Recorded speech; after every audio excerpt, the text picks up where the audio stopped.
Hello everyone, আসসালামু আলাইকুম। কেমন আছেন সবাই? আজকে দেখাবো আমাদের বাড়ির পিছনে একটি বড়ই গাছ আছে, দেশি বড়ই, সেটা পারবো এবং অনেক আনন্দ উল্লাস করবো। আমার মেয়েও আছে, আনাপিয়া, সে কি আনন্দে কাটাচ্ছে। আচ্ছা চলুন দেখি আমরা সবাই বড়ই তোলা যাচ্ছে। আসসালামু আলাইকুম। আব্বা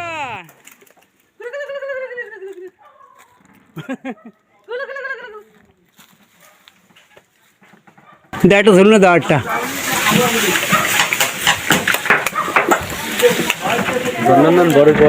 না, ধরনার তো পরে না।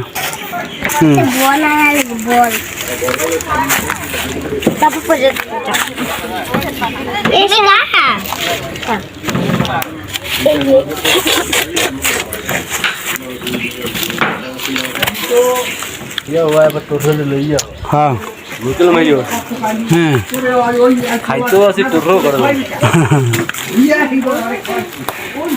লাড্ডু একটা বাড়ি দে,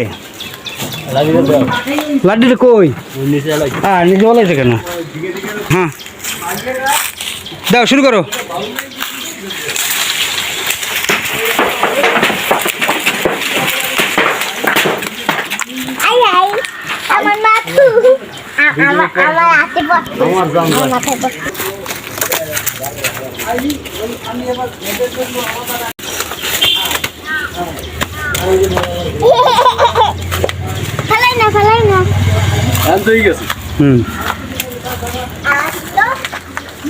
ভাই সব নিচের গাছের টক বড়ই দেখলে পর রস এসে যায়, বুঝেন না ব্যাপারটা?